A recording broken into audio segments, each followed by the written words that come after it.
நான் முதல்வன் திட்ட மாணவர்கள் யுபிஎஸ்சி முதல்நிலை தேர்வில் இதுவரை இல்லாத அளவு சாதனை படைத்திருக்கிறார்கள். நான் முதல்வன் திட்ட மாணவர்கள் 315 பேர் யுபிஎஸ்சி முதல்நிலை தேர்வில் தேர்ச்சி பெற்றிருக்கிறார்கள். கூடுதல் தகவல்களை வழங்குவதற்காக இணைகிறார் செய்தியாளர் ஹரிஹரன். ஹரிஹரன், விரிவான தகவல். யுபிஎஸ்சி குடிமைப்பணி முதல்நிலை தேர்வு முடிவுகள் நேற்று இரவு வெளியானது. இதில் இதுவரை இல்லாத அளவிற்கு தமிழ்நாட்டிலிருந்து 700 மாணவர்கள் முதல்நிலை தேர்வில் தேர்ச்சி பெற்று முதன்மை தேர்வுக்கு தகுதி பெற்றிருக்காங்க.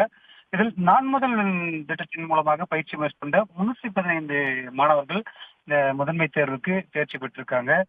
தமிழ்நாட்டை பொறுத்த வரைக்கும் இதுவரை இல்லாத அளவுக்கு மாணவர் தேர்ச்சி விகிதம் அதிகரித்திருக்கு. நான் முதல்வன் திட்டத்தை பொறுத்த வரைக்கும் கடந்த ஆண்டு 276 மாணவர்கள் தேர்ச்சி பெற்ற நிலையில இந்த ஆண்டு நான் முதல்வன் திட்டத்தின் மூலமாக மட்டுமே 315 பேர் தேர்ச்சி பெற்றிருந்தாங்க. கடந்த ஆண்டு யுபிஎஸ்சி தேர்வில் மொத்தமாக 57 பேர் தமிழ்நாட்டிலிருந்து தேர்ச்சி பெற்ற நிலையில